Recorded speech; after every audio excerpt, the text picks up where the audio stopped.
Good morning and welcome to Candid Coach Conversations. I'm Kimberly, founder of Live Life Fully. And today I'm so excited. I have Tiffanie Hughes with me. She is a certified Live Life Fully coach. And Tiffanie and I have been talking a lot lately about words and the things that we say to ourselves with words or with stories. And so we've been talking, and I thought it'd be great for Tiffanie to jump on here today and share with us what she's hearing and what she's thinking and what she is doing about it in her own life so that she can live her own life more fully. So Tiffanie, welcome today. I'm glad you're here. Thank you for jumping on. Thank you for having me. Yes, absolutely. And so tell us, what do you think is so important about the things that we say to ourselves and the words that we use? I'd love to hear. Well, something I've been learning a lot lately is that words have power, right? Not only with the words that we use towards other people, but also the words that we use for ourselves. And it's something as simple like, oh man, I'm so stupid. And in fact, you're not stupid. You made a mistake. You are human, right? And so it's also allowing us grace to say, maybe I'm allowed, right? To give myself permission. I'm allowed to not be perfect. I'm allowed to be a failure and say, hey, I'm not a failure. This thing didn't work and I'm learning from it, right? It's not a failure. It is a lesson, right? It is something that I can take with me to the next decision. I love that distinction, Tiffanie. I'm not a failure. This thing, whatever it was, didn't work out, didn't go as planned, collapsed, whatever. But that's not about me as a human.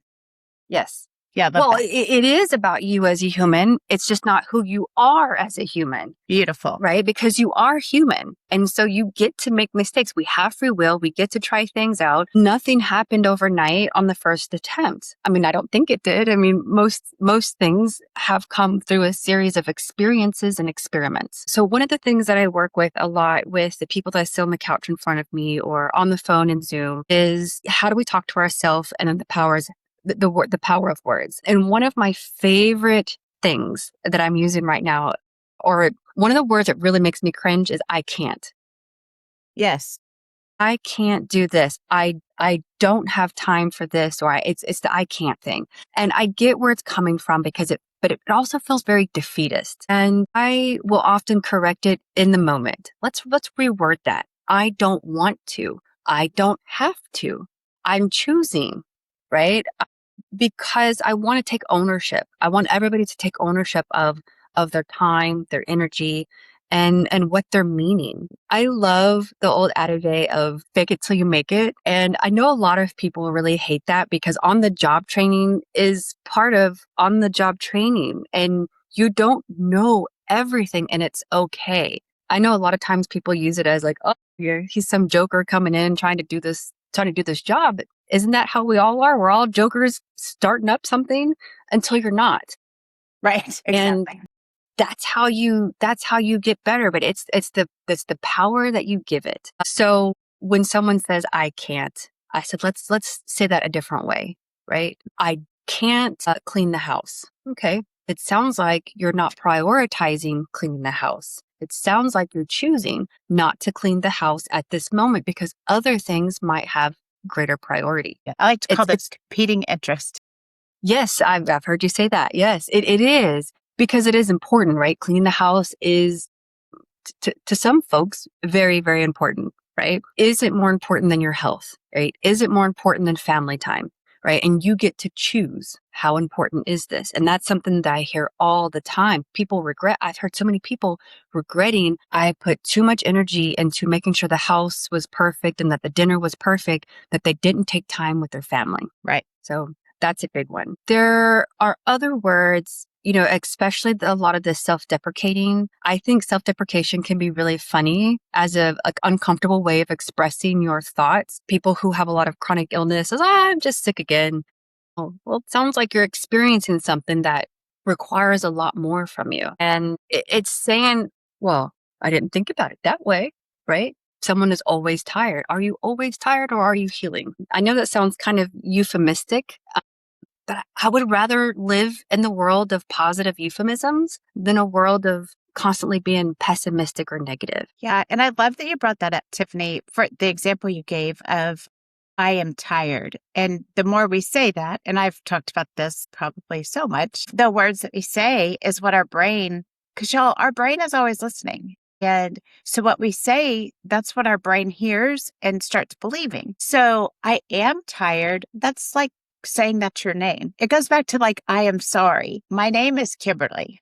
I feel tired, or I feel whatever the feeling is, but rather than I am tired, I feel tired. Yes. It does change the way that works in the brain, what the brain believes. And really and truly, you will feel less tired when you don't own it as a part of your identity.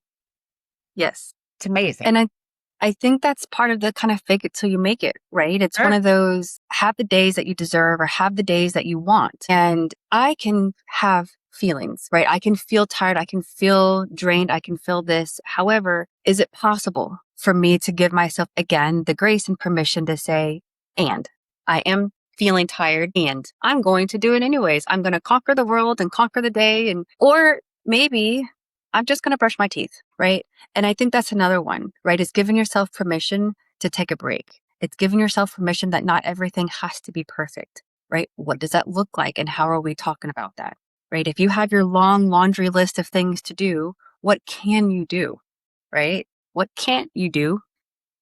We're not focused on that, right? It's what can you do? Right. And I think that is part of that growth mindset, right? The more positively that you're talking to yourself, the more space that you're giving yourself to grow, right? It's like we talked a couple of weeks ago about failure, right? For me, failure is not terminal. Failure is not the end of things. It is, this didn't work and it might have had big consequences. It might have had small consequences, but it is not terminal. It is, now I know this doesn't work and this might be a better solution. Yes, it brings me back to this whole notion of, is failure even a thing? I do think it's a thing when we don't even start or we don't even try. But man, try. So is it even failure? Right. Right? Like, is it even failure if you don't try it? Yes, that's just didn't do it. It's so, and I have this conversation about failure so often because people do exactly what you said. They try something, it didn't work or it didn't go as planned. And so it's, oh, I failed at that. And it's like, I don't know how that works because I don't know how it's possible to be a failure or to have failed when you tried. Like, I don't know. Anyway, yes, it matters. Yes. Yeah, it does. And then you also have to think about it. You know, I failed at making the perfect sock when I was learning how to knit. And then I don't knit anymore. Not because I failed, but I don't have time, or I choose not to make time for it. Right. I have prioritized other things. And guess what I did do? I learned how to knit. Right. Right. And I did learn how to make a scarf, a really good one. So yeah, I do not like the word failure. I can't. And I'm learning how to not use the word wise. And I'm learning how not to use the word but when it's not appropriate, and learning how words can affect the psyche, even sometimes subconsciously.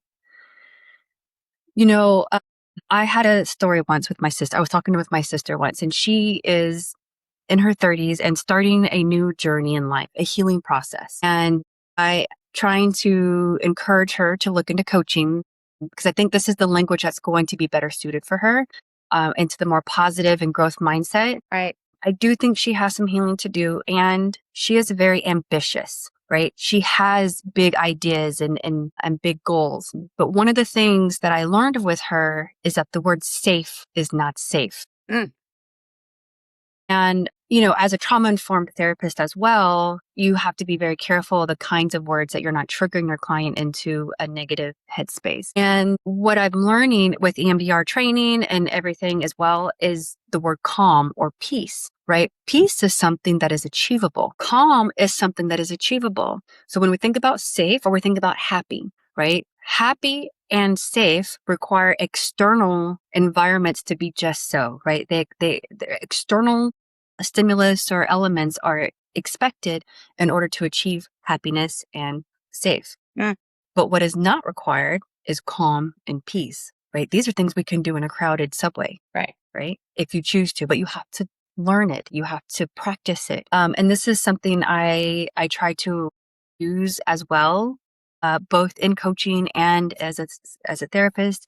And it is something that I strive for, right? I learned how to meditate. I've learned how to breathe, and I teach others how to do those as well. So calm and peace, right? And I like that you brought up that you've learned how to meditate and to really create your peace and to create your calm. And I'm curious, Tiffanie, by learning that, would you say that you have this sense of living life more fully by taking those moments? Absolutely. Absolutely. I'm a person of experience. I love life experiences. I love life. And I know that sounds so cliche, but what that means is that I like to incorporate all the nuances in your experiences, right? What does it smell like? What does it taste like? What does it feel like? I really think about the whole body person, the whole body experience. And it's very difficult to enjoy the moment if you're not in that place of calm or in that place of peace, right? Because life will pass you by. Right? You can walk into a room and someone is baking something and maybe you'll smell it, but you don't really get to stop and smell it, right? It's funny that you bring this specifically up because I love roses, right? I don't love the way they look. They look like any other flower for me. I love the fact that you can smell them, right? That's the one unique thing about some roses. And so I created a garden of roses. And when I'm picking out a rose, I literally pick it out not based on its color, but the way it smells. And it is such an important factor because what is the first thing you do when you pick up a flower? Even if it's a daisy, you smell it. Right. You smell it. And I want that experience. So for what purpose do I have to put flowers in my garden that I can't smell? It's just preposterous. I wanted to have that experience. And so that is my outlook on life. That's if I'm going to go to a country, right? I'm going to travel somewhere. What country am I going to visit? I'm going to go to the country that no one else has been to.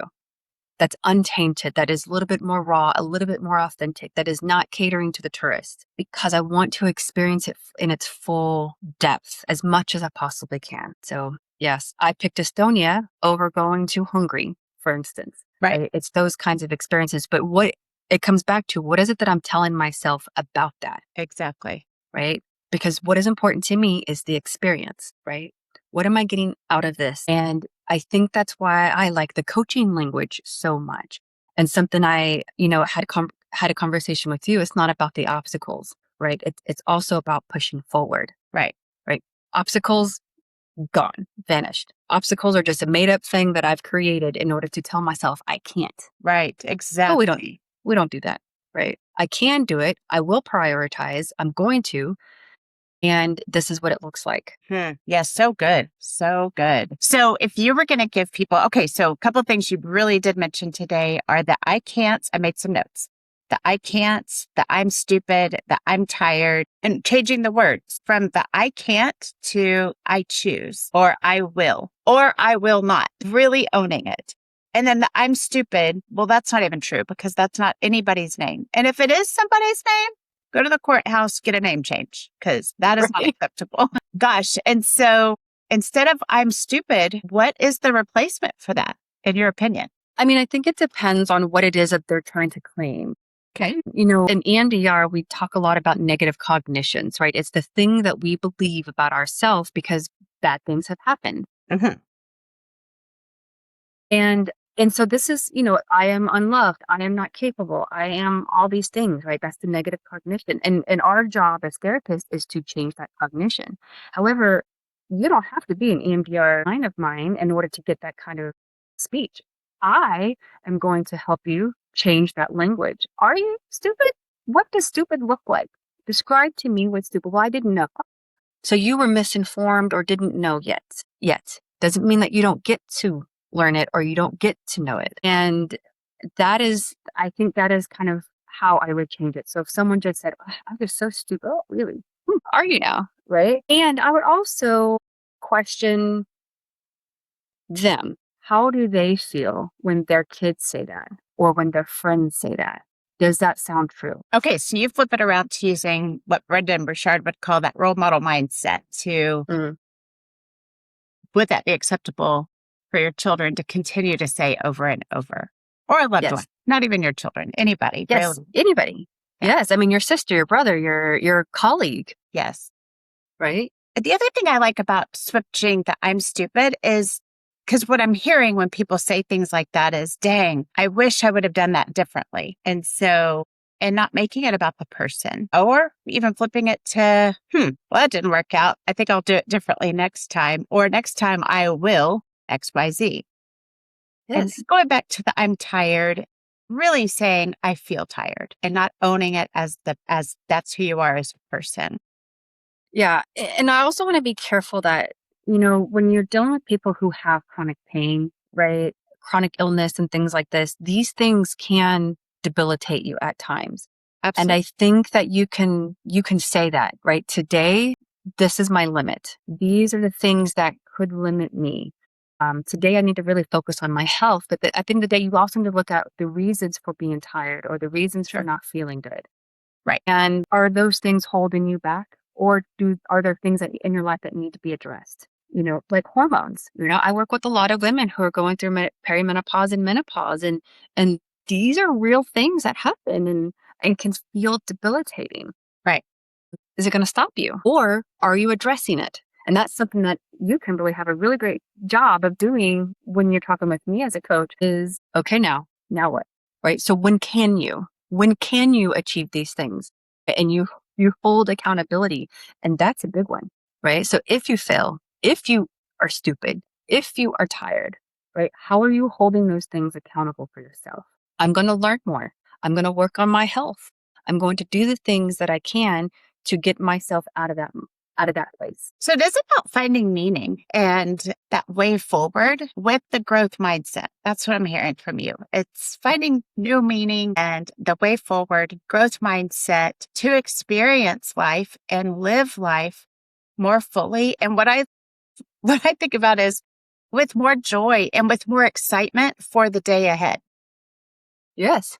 Well, it's always about what are you getting out of it, right? You're not going just to the doctor, right? I am going to the doctor and I'm going to find something out. Even if I don't find something out, I'm going to find out what is not, right? It doesn't have to always be the negative thing. It's about the experience, right? Yes. I'm not just going to eat. I'm going to have an experience and fill my body with nutrition, hopefully nutrition and energy, right? It's sometimes just the perspective in which you look at it. I wouldn't say never. I rarely struggle with the idea of losing, right? Or going backward. For me, it is always, well, next time I'll do a little bit better, right? Next time I'm going to keep trying. That is kind of my innate sense. And I've had it for a very long time. Not that I'm doing everything today that I did 20 years ago, right? But it's always something to find purpose, to find meaning, to find something more. And the way you talk to yourself will absolutely hold you back. Absolutely. So to sum it up, Tiffanie, if you wanted everybody to walk away with one thought or one aha, one belief, if you got to choose that one aha for them, what would that one thing be? Perspective. Perspective. It is always about perspective in all things, right? What is your perspective? If I had to have one word, it's perspective. And I promise you, I'm not taking it from Ratatouille. If you've seen the movie, it's Ratatouille. It is perspective because it is the lens in which you're choosing to see through, right? And if you have a muddy lens, all you got to do is wipe it off. So good. Awesome, Tiffanie. I'm so glad you joined us today. Y'all, again, thank you for jumping on and listening to Candid Coach Conversations. Tiffanie, I hope you'll come back again and share some more insight and perspective very soon. All right. Thank you, everybody. We're wishing you a fantastic day. Live life fully and enjoy every moment. Bye.